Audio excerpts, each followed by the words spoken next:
கர்த்தருடைய நாமத்துக்கு மகிமையுண்டாவதாக. இன்றைய வார்த்தை சங்கீதம் 6:10. என் பகைஞர் எல்லாரும் வெட்கி மிகவும் கலங்கி போவார்கள். எனக்கு அருமையான தேவனுடைய பிள்ளைகளை, உங்களுக்கு முன்பாக இருக்கிற விரோதிகள் சத்துருக்கள் எல்லாரும் வெட்கப்பட்டு ஓடி போவாங்க. அதான் ஆண்டவர் இன்றைக்கி ஒரு வாக்குத்தத்தமாக ஒரு வார்த்தையை சொல்கிறாரு. நீங்கள் பயப்படும் கலங்கவும் வேண்டாம், அவர்கள் வெட்கப்பட்டு போவார்கள், சத்துருக்கள் இல்லாமற் போவாங்க. இனி யாரும் உங்களுக்கு விரோதமாக எழுப்பி நிற்க முடியாது. ஏனென்றால் உங்களுக்கு விரோதமாக எந்த ஒரு விரோதிகளும் எழுப்பி நிற்க முடியாது. ஆண்டவர் சொல்கிறாரு, நான் உனக்கு கொடியேற்றுவேன், வெற்றியை நான் உனக்கு கொடுப்பேன் மகளே, சத்துருக்கள் முன்பாக நான் உன் தலையை உயர்த்துவேன்.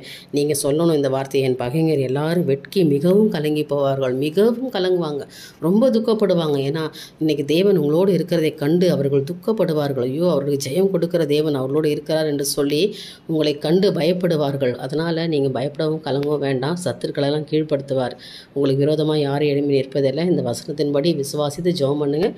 நிச்சயமாய் கர்த்தர் உங்களை ஆசீர்வதிப்பாராக. என் தேவனுக்கு மகிமை உண்டாகட்டும். ஆமென்.